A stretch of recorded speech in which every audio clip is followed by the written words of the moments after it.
Hey again, it's Christina from Sunshine and Flora. So we are in between Christmas and New Year's, and this is the time of the season when I start prepping for the next season, and I have already started doing that. And so in this video, I want to share with you guys some seed orders that I have placed and a plug order that I have placed in preparation for next season. Now, one of these orders I already have in. I'm going to be unboxing that. Another one of the orders I actually just placed last night, and then I have a plug order that I placed, I don't even know when I placed this, months ago, and this will arrive in the spring. So just a quick backstory for those of you that are new to my channel. I grow cut flowers in Zone 5A in Northwest Iowa. I'm going into my 5th growing season. When I first started, I started very, very small, just doing our local farmers market every other week, and I only grew a few annuals that I started from seed. Well, since then, every single year we have added more growing space. We now have a retail shop, and I not only grow annuals from seed, but I order plugs. I have a lot of perennials out in the garden, and I grow bulbs as well. So a little bit of everything. But anyway, let's jump right into the orders. So the first one I want to share with you guys is my plug order. This is from Farmer Bailey. Farmer Bailey is where I order all of my plugs from, and they're an amazing company. I have had nothing but really great luck from them. This plug order is set to arrive week 14, which will ship around March 31st. So these will get planted out into the garden probably, the first week of April, maybe the second week of April, depending on the weather. I have 3 different types of plants in this order, and 2 of them are cool flowers, and so that means they can take colder temperatures, they can take a frost, versus plants like zinnias or celosia, which if you get a frost, they're done for. These can handle frost, so these will be planted out that early part of the growing season to give me earlier blooms. The first one is Lisianthus, and if you've never grown Lisianthus from seed, you can try it, but I highly recommend getting plugs. I do have some Lisianthus seeds in one of these orders. I always start from some from seed, but I definitely have much better luck with plugs. They're very touchy. So in this plug order, I have 3 different kinds of Lisianthus. They are the Voyage variety, and they're group 2. Lisianthus, there's group 1, 2, and 3, maybe a 4, and that shows when they bloom. So group 2 blooms later than group 1. So all 3 of these are group 2. And I have the Voyage Yellow, which I'm really excited about. I've actually never grown a yellow Lisianthus before, so I can't wait to have that one. I have the Voyage White and the Voyage Light Apricot. So I think those are going to be some really pretty spring colors. The next variety on this plug order are snapdragons. I grow a ton of snapdragons. I have snapdragons in the hoop house right now overwintering. I have these snapdragons, and I also have a bunch of seeds I'll be starting. So I'll have all stages of snapdragons in the garden. The plugs are all Potomac, which is my favorite variety. I have the best luck with those. I get blooms throughout the whole season, and the stems are very tall and sturdy. So the 3 colors I have for these in the plug order are the Potomac Lavender, the Potomac White, and the Potomac Apple Blossom. Okay, so the last variety in this plug order is something that I have never successfully grown before, and that is eucalyptus. I've tried to start it from seed, which maybe that is why. So I decided to order plugs this year, and I ordered the Baby Blue Bouquet eucalyptus. This is a 125 plug tray, so I will have plenty. I may plant a couple in the hoop house, and then I'll plant some around the garden, and I may actually sell some too, because I don't think that I need that many. But we'll see how it goes. Eucalyptus I would like to not only use in bouquets, but I would also like to be able to sell just bundles of eucalyptus, maybe as a fresh to dry bouquet, or that people can put in their shower as a shower steamer. I know that's very popular. So I'm just really excited to have this in the garden this year, if it grows. Okay, so that is it for my plug order. Let's move on to the seed order that just came in, And this I placed, I think, back in November. So some of this might be a surprise to me because I haven't actually looked at my order to remember what I ordered. Oh, and this is cool. So these are all actually vegetables. I promise we'll get back to the cut flowers when we do my most recent seed order. This is a vegetable order for, not most of it is for the business. So if you've been watching my videos, you know that I am also the coordinator for our local farmers market. And this past year, we had a little different situation with our vegetable vendors. One of them retired. Another one decided he was going a different route and just going to set up a full-time market stand and not travel around to the markets. I was lucky to find an amazing vegetable vendor that came from about a half an hour away. She was great. She had some lettuce to start the season, radishes, and then moved into all of the other vegetables.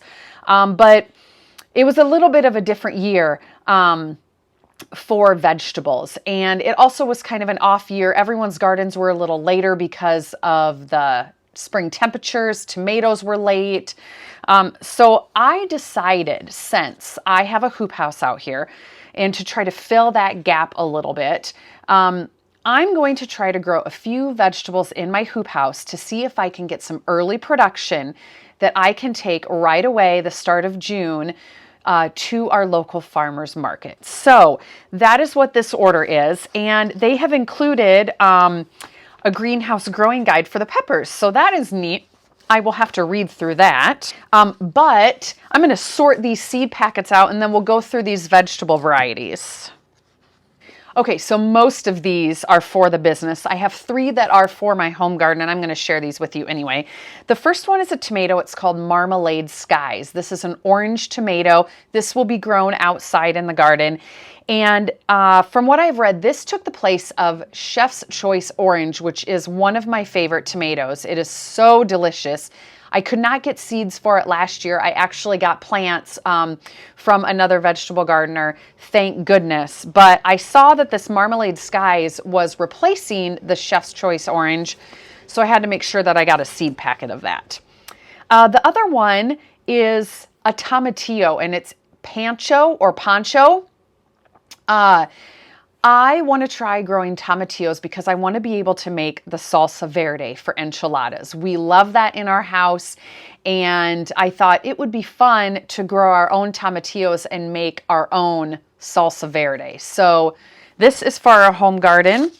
And then I also have a packet of onions. They're the Patterson onions. I can't remember why I chose this variety. Yellow onion, a little more mild. Maybe they're good for storage. But I started all my onions from seed last year. We got a ton and it was super easy. And so I'm starting all them from seed this year as opposed to buying the bulbs. Okay, so the rest of these are for the hoop house to sell. So I'll go through the tomatoes first. The first one, which actually this one might be planted outside. This is a really popular one. It's called Super Sweet 100. These are little mini tomatoes. I thought these would be perfect to sell at the market. All of my market vegetables, the smaller ones, I'm going to be selling in those berry baskets. And so I can just picture having berry baskets of the little tomatoes available for sale. I just think that will be perfect. So Super Sweet 100 is the first one. The next one's a slicer, just a red slicer. This is for greenhouse production, BHN 589. The next one is another cherry tomato for greenhouse production. It's Sakura. Hopefully I'm saying that right. And then the last tomato for greenhouse production is Granadero, and this is a paste tomato. So between those varieties, I think that I should have, I'll have a slicer, I'll have a couple cherry tomatoes or mini tomatoes, and then I'll have a paste tomato. That will be really fun to see how those different types of tomatoes grow here in the hoop house. And I think what I'm going to do is I'm going to attach strings to the top of the hoop house and twine them up so that they take as little space as possible. All right, let's go through the peppers. These are all greenhouse variety peppers. The first one is Sprinter. It's a bell pepper. They start off green. If you let them grow long enough, they can turn red. Most of them I will harvest green. The hot pepper is Pantera. Jalapenos always sell well, so I wanted to make sure to have one of those in the mix. Then a couple more bell peppers, Milena and Brocanto. Again, hopefully I'm pronouncing those okay. Orange and yellow bell peppers, a little milder in taste. I think those will be a really nice for variety. And then these, the Lunchbox Pepper Mix. I think these will be really fun to have at the market to sell in those berry baskets. I've always wanted to grow these, and so I thought, since I'm growing peppers for the market, I might as well try these as well. So anyway, I will make sure to keep you guys updated when I am planting those all out in the hoop house. I will be starting these earlier than all of our normal vegetables that go outside because these will be getting planted a little bit earlier, and some of these can take cooler temperatures as well. So this will be a whole experiment, and we will just see how it goes. Okay, so let's get into that third cut flower order. This is from Johnny's, and this is a seed order that I actually just placed yesterday. So I probably will get these seeds next week, and one of them I actually will be starting next week. Now, I also will be placing a large cut flower seed order through Geo Seeds. That is where I, for the last couple years, have gotten the bulk of my seeds.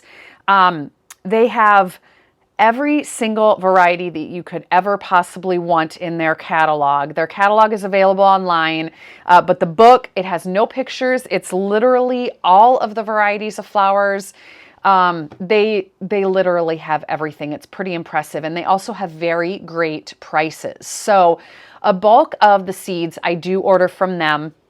What I'm going to be doing next week is I'm going to be going through my seed inventory and checking what I have and what I need. I have a couple zinnias on this order I'm going to share with you in a second, but a lot of the main varieties that I grow, like the Bennery's Giant Zinnias, the Queen series of zinnias, a lot of Status, Gomphrena, Celosia, a lot of those will be on that Geo Seed order, so I will make sure to share that with you.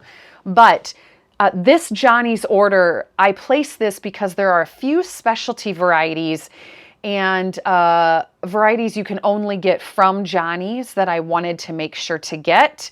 So that is why I placed this order. So let's just start at the top of the list. These are not sorted by variety. This is how I put them in my shopping cart. The first one is the Lisianthus that I'm going to start from seed this year. Now, this is a variety that I have never grown. It's called Lisadora Apricot 3. So this is the group 3. So it should bloom later than my group 2 Lisianthus that the plugs are. But I just thought this was so pretty with the layered petals and how it was a little more of a muted apricot tone. I just thought that this would blend really well with a lot of the other flowers that I'm growing this season. Now, these are a pelleted seed, and these I will be probably starting next week. If you've ever grown Lisianthus, you know they are super slow growing. I start them in January every year, and I don't plant them out till May or June. They are really slow growing, and they're very tricky to grow. So that's why I made sure to order a lot of plugs. But watch for a video on how I start my Lisianthus from seed probably next week. Okay, so the next two varieties on this list I'm really excited about. These are two varieties of zinnias, and I went on the website to see what Johnny's had to offer this year, and I discovered these two varieties. These, from what I have read, are bred specifically at Johnny's. They have been working on them for a few years. We all follow Flora, and we know she has been breeding zinnias. In fact, I grew a lot of her zinnias in my garden last year. She is not selling her zinnias this year. And while I saved seed from a bunch of those blooms, I ordered a couple varieties of the Johnny's zinnias because I just think they will be fun to try. And these are fresh seeds. Not that the ones I harvested aren't fresh, but These I know will probably have a good germination rate, maybe better than the ones I saved. So anyway, the first one is Ballerina, and this is the light pastel pinks and peaches. I just think it'll be really fun to try. They say 90% of these blooms are supposed to be double, so that is really exciting also. And they're, I think, 4 to 6 inch blooms, so they're similar to a Bennery's Giant size. And then the next one that is their bred zinnia is Aurora. And this is also the large zinnia bloom, 90% double. This kind of has that variation in it, and it's more of the warm, like sunset tones. And so I think both of these will be so different. It'll be really fun to grow these in the garden. And then, of course, I will also have, like I mentioned, all of my Bennery's Giants of certain colors, and then the Queen Lime series. And then the Oklahoma series. I found that I really liked the Oklahoma series last year, so I will be growing some of those as well. Okay, so the next one is a Snapdragon. I told you I also have a lot more Snapdragons. I'm starting from seed. This is the Johnny's Early Sunrise Mix, and I grew this the last couple years and loved it. It has really beautiful colors, and I knew I needed more of this for my seed inventory. So that was kind of one of the main reasons I wanted to place a Johnny's order, was because this is a certain mix of the Snapdragons from Johnny's. And the next one is a Larkspur. Now, I have never really successfully grown Larkspur from seed. I've used it in my winter sowing, and it's turned out okay, but I haven't had the best luck with it. And I see other flower farmers in my area getting really tall, beautiful stems. I love the structure of a Larkspur. And so I'm going to start these in either soil blocks or a seed tray this year and really try to grow these well. So I did the QIS Larkspur formula mix. It's a mix of about 5 or 6 colors. I thought that would be a fun one to try because I get all the colors in the mix, and then I can decide from there what colors I like best for the next season. Okay, so the next one is the Magic Single Feverfew. I grow this every single year. It is a must-have in my garden. It actually perennializes in my garden. So most of the feverfew I have is 2 or 3 years old.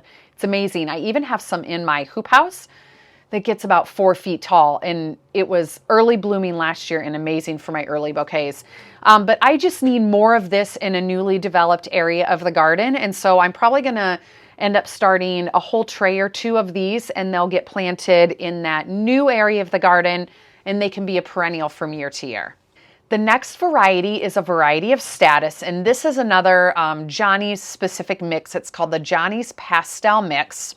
And I really loved this one, and this was another reason why I wanted to do a Johnny seed order, because this specific mix has whites and purples and peaches, and I really love the peach and apricot colored status. So I wanted to make sure to get this mix into the garden. My Geo seed order will consist of white and then the deep blue color, which I really love to grow. But I'm really excited about having this pastel mix in the garden. Status is something that blooms the entire season for me. I put it in my fresh bouquets, but I also dried a huge amount of status last year. If you haven't tried drying status, you need to, because it dries almost the same color as the fresh bloom is. Okay, so now we're going to jump back to vegetables. I have 3 varieties of cucumbers in this order. I still have more cut flowers in this order, but I have 3 varieties of cucumbers. These are greenhouse variety cucumbers, and these are also going to be for the market. So the first one is a slicer variety, and this one is Cornito. The second one is another slicer, and this one I think can be outside or hoop house variety. And this one's called the General, and I think if I remember right, this is the one they said was their best tasting slicer, which is why I purchased it. And then the third one is a greenhouse variety pickling cucumber, which is very important at our house. My husband makes a lot of pickles, but I also want to be able to sell pickling cucumbers at the market. This is Excelsior. So those will also be grown on the string, trellised up in the hoop house to save room. But I am really excited to see how all the vegetables in the hoop house grow. Okay, I've got 5 or 6 of cut flower seeds left on this order. The next one is a celosia or celosia, however you pronounce it in your area. This is also a Johnny's specific variety. This is a new one they came out with this year, and it's called Shimmer. And I just thought this was beautiful. It resembled some of the Florette varieties, but this is a mix of all different colors. It said it was developed from the Pampas Plume mix, which I love. So I definitely wanted to try this. I'm going heavy on the celosia in the garden this year for fresh bouquets, but also for drying. So I'm excited to try this one out. Okay, the next one is a straw flower, and it said it was new this year. It's called Cranberry Rose. I'm growing straw flower mostly for drying because I have a specific project that I want to, or a specific product that I want to be able to sell at my big end of the season market, and I need dried flowers for it. It's not dried flower bouquets, but I need to have some dried flowers for this product, and I thought that these were the perfect fall colors. So Cranberry Rose, I'm going to try those out. And then now we get into a bunch more Snapdragons. So this first one, it said it was a new one this year, and I just thought that it was so unique. It's called the Double Frappe Light Pink. And these have the open blooms as opposed to the normal Snapdragons, which are kind of the normal, closed. These have open blooms, kind of like the Chantilly in this light pink color. I just thought that it was so unique looking, and it would add a really neat texture into the bouquets. And so I really wanted to try that one out. And then I have 3 more varieties of Snapdragons I'm starting from seed. These are all the Potomac variety. These are all varieties that I've grown before. These are going to be planted out a little bit later in the garden, and you'll see these are much more vibrant colors than what were on my plug tray order, because these will be later in the year, more towards summer blooms. And these seeds are also pelleted, which is going to be a game changer in my Snapdragon seed starting. Snapdragons are the tiniest seeds ever, and they are so hard to get just 1 or 2 per soil block. So this should be the quickest Snapdragon seed starting that I have ever done in my life. But the 3 varieties I'm growing are the Potomac Royal, the Potomac Yellow, and the Potomac Orange. Okay, and the last seed packet on this round of orders is actually one that I won't be harvesting till the following season. This is going to be a perennial, and this is the Barlow Mix Columbine seed. And I actually started some of this last year, and they just got away from me in the cell tray. They never got planted out in the garden in time, and it was totally my fault. So this is the year that I'm going to succeed with these. These will be grown and planted out this year to grow and develop in the garden. And next season, 2026, is when I will actually be able to harvest off of these. But I think that these will just add some really unique early season blooms in the garden. And one of the things that I've been trying to really develop in the past couple years in the cut flower garden are my perennials, because they're there year after year, and that is less work for me that I have to do in the spring with seed starting or planting. And so with how I have to manage my time with the photography studio and the retail shop and now planting all of this, I think it's going to be really good to have all of those staple perennials out in the garden. So anyway, those are the first 3 orders that I have going for the 2025 cut flower season. The next thing I plan on doing is developing my whole garden plan and layout, and I lay everything out bed by bed so I know what gets planted where, so I know about how many trays of each variety to start. So when I get that finalized, I definitely will make sure to film a video on that for you guys. And I will make sure to share the rest of my seed orders with you guys through the entire season. But watch for a video next week when I get my Lysianthus started. So that's going to do it for this video. I hope you all had a wonderful Christmas and are having a really great start to the new year, if that's when this video gets posted. And stay tuned for a lot more throughout the winter. And please subscribe to my channel. We will see you soon.